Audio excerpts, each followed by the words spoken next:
I want to go ahead and get to our next caller here. Yes. I want to get to Dylan in New Mexico. Hey, Dylan, you are live on Truth Wanted. What's up? Hey, Dan, nice to talk to you again. Hello. Yes. So, Dylan, Hey, Eric. I have notes here that you want to talk about provable conspiracy theories. And there was a special note here saying that you don't even want to refer to them as theories. Yeah, I use that term conspiracy theory the way that it's used colloquially, but it's not the real application of theory doesn't really apply to conspiracies. They either are or are not. No, I would disagree with you, Dylan. So That's awesome. a theory is a description of how a thing works, right? And it's the best description that we have available for whatever that thing is. Before it's tested, it would be a hypothesis. And my question, Right. but my first thought is this a conspiracy hypothesis or is it a theory? Have you tested it? Where are we on the process? No test to be done, but there is evidence. I think the easier one actually to handle would be 9/11. Oh, well, I'm glad we're starting easy. That's the easy one. All right. Huh? All right. Yeah, that's the easy one. But I did also want to briefly mention Eric, and this is coming from a place of love. Your show, Talk Heathen, was the one that got me hooked on ACA programming and led me to Truth Wanted. Yay! Oh, yay. Thank you. I'm super glad. Last week, I do think you were fairly, you were too dismissive too quickly about Discordianism. So I would really I would encourage you to take a look at that book. We have not talked about Discordianism on Truth Wanted. That would be an interesting thing to explore. So here's the thing. For the sake of this program, would you mind if we kind of shifted a little bit? And can I summarize it in one sentence? You can summarize it in one sentence, and then I want to talk about 9/11. Absolutely. Okay. Nailing it down felt like nailing Jell-O to a wall. Discordianism? Yeah, I think that's the point of Discordianism. I think it's very close. Yeah. I just wanted to answer one question. You said, how is a Discordian different from a skeptic? I consider myself to be a Discordian and a skeptic. So they're not. I think the emphasis with Discordianism is this tongue-in-cheek sort of all of reality can be humorous if we want it to be. Ooh, I would call that like a Terry Pratchettist. Yeah. All right. I think so. But Now, I want to submit, Dylan, until we get a call about Discordianism, because we have not introduced Discordianism on this program, and there's many people who are confused. And just so we can give context to the situation, I'd love to talk about it, but I want it to be another time. I know that you called in about next time conspiracies. Specifically, I have notes here, 9/11 and the JFK assassination. For some reason, 9/11 is the easier one of the two. I wouldn't say that, but evidence. There's there's more evidence that 9/11 was a conspiracy? That there is okay, so I wouldn't say the event was a conspiracy because the event was an event. Okay. Was there a conspiracy involved? Yes. Were they involved in a cover-up? Yes. Did the tower have explosives planted in it before by the CIA or anybody? No, it did not. Okay. So let's break it down. Conspiracy, yeah, let's break it down. What is your version of the events of 9/11? The true version? No, I won't be that much of a dick. But, yeah, I think it's all actually pretty linear. Okay. It is very sad. I am not happy that those people died. That sucks. But as far as who's responsible, why did the building fall down, it looked like a demolition, all of that stuff. Can you give me like a chronology of events? Like what was the chronology of events? Yeah. The building was built in the 60s and 70s. Okay. It was built by a not great contractor. Okay. There is evidence that, and now this has not been proven in a court, but there is some evidence that the same company, the same contractors that built the Twin Towers had also built other buildings in 9/11, that they basically only got those gigs because of kickbacks. Okay. And they didn't do as good of a job as they possibly could have. Okay. Are we getting too broad here? Can we narrow the scope of this to just the events of the actual day? That's kind of what I meant by the chronology. Yeah, okay. Let's go from there. Events of the day, some dudes hijack some planes. Okay. Drive the planes into a building. Okay. The jet fuel combusts and heats up.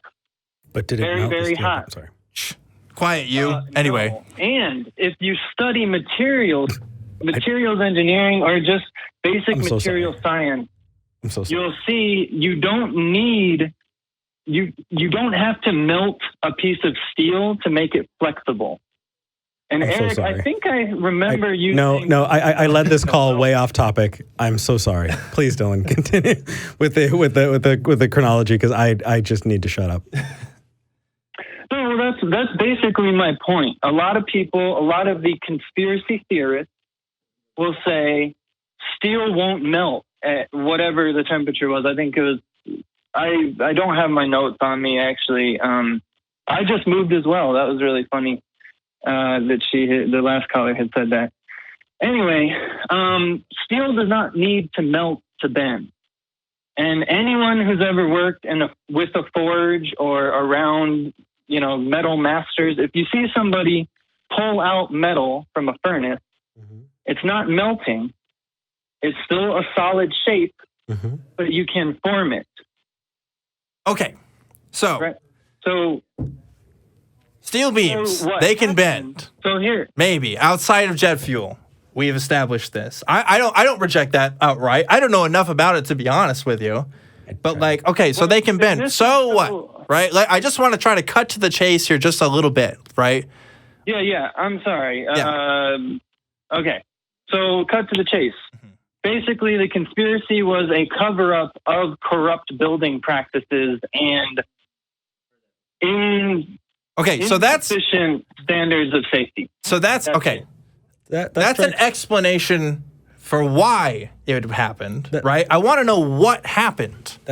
What in your mind was the events that occurred? Was it a bomb that was placed in the building?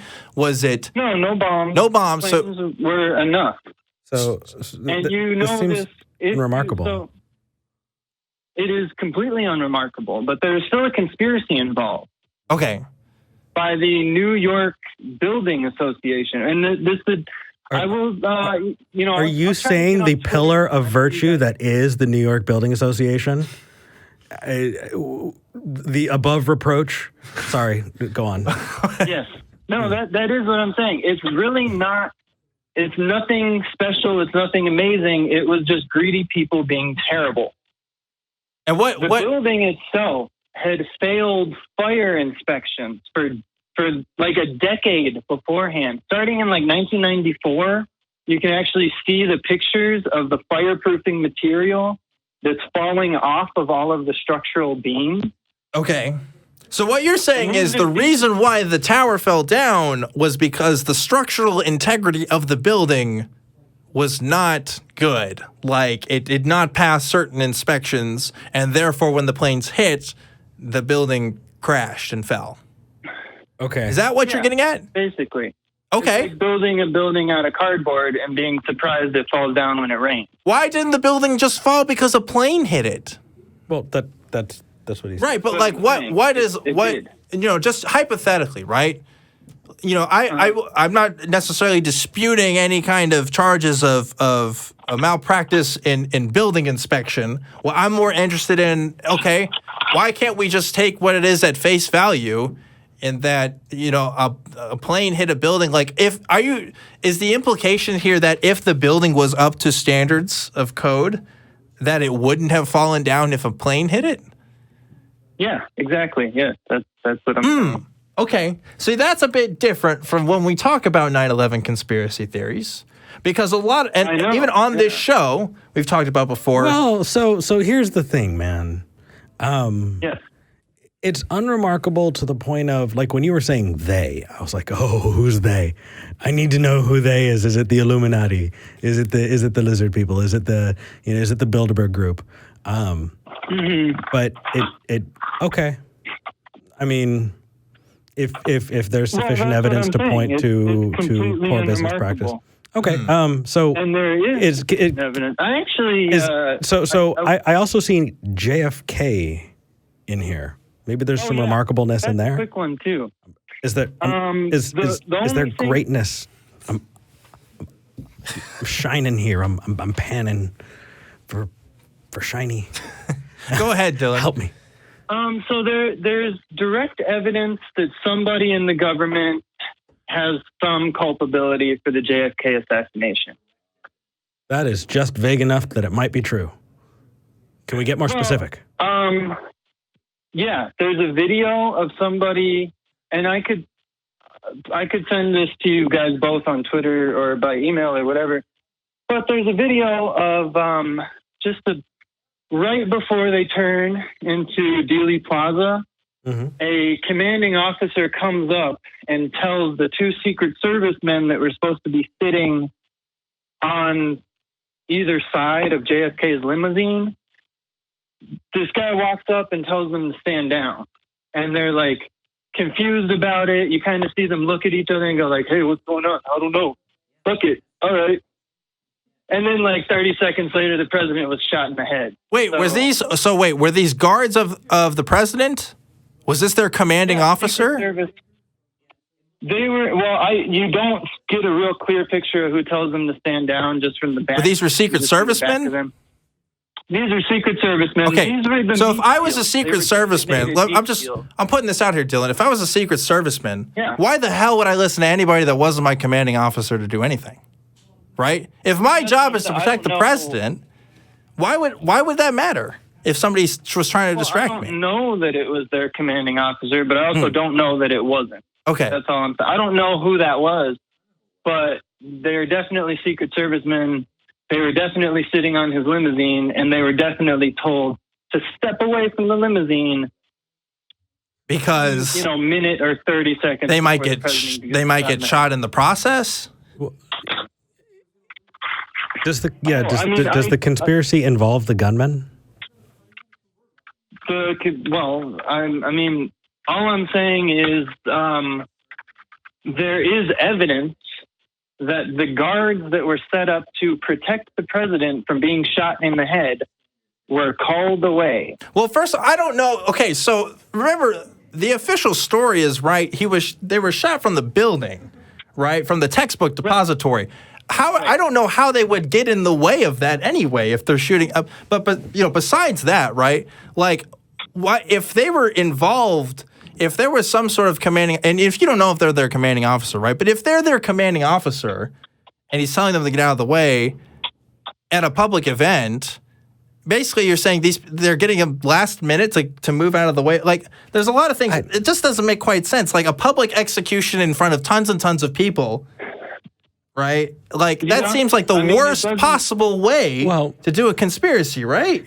Honestly, it just doesn't feel like it adds up enough. So if we were to grant you that entire thing, that those people were pulled away, that it was a commanding officer, that they were absolutely justified in being pulled away from their posts at that moment, would it be more likely, what's the explanation? Were they just really, really fucking unlucky?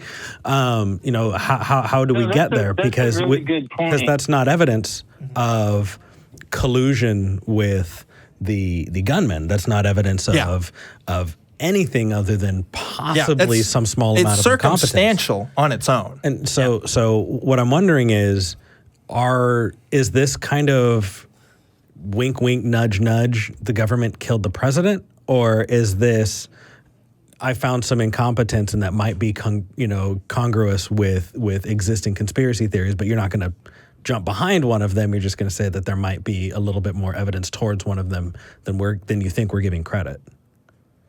Because if it's the former, I want to talk about it. But if it's the latter, it's utterly unremarkable to me. Yeah. So, I mean, I would be hard-pressed to make a real definitive statement, but that's just not the world I live in, definitive statement.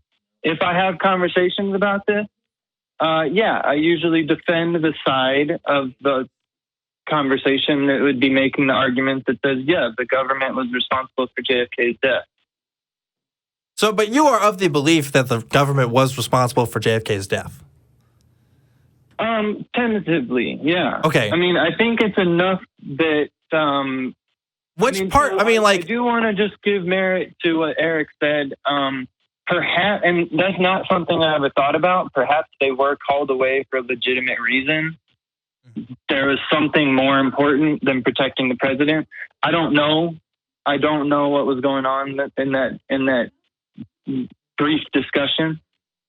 But it seems fairly unlikely that the first president or as far as I know, outside of,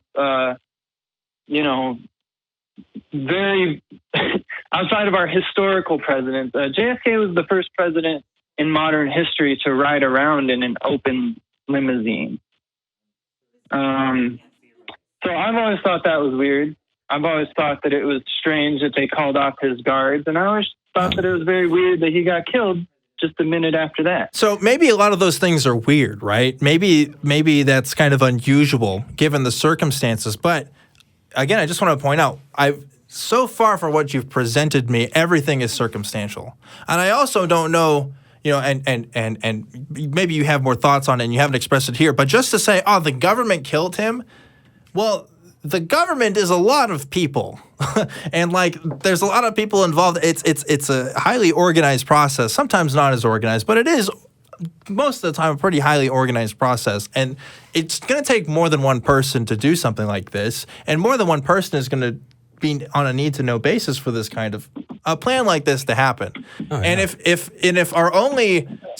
we only have suspicions that this was a government operation, where would we want to look first? Who would we want to investigate? Obviously, there's ideas that the vice president wanted to get involved, and and we can explore those avenues. But just to say, it's kind of weird that, he was the only one with an open, it's not just one person operating these kinds of things. It's not one person pulling the strings here. It's going to be a group of people, and it's going to be people that we can look at, different kinds of departments, Yeah, and I mean, and that's why to say that it's it was the first time, as if that was something that put a president more at risk. Prior presidents in our history would go on train tours and would just go from town to town, down the track, which is incredibly predictable. Was it Teddy Roosevelt who got shot and said, "Fuck it, I'm going to keep doing this speech"? Right.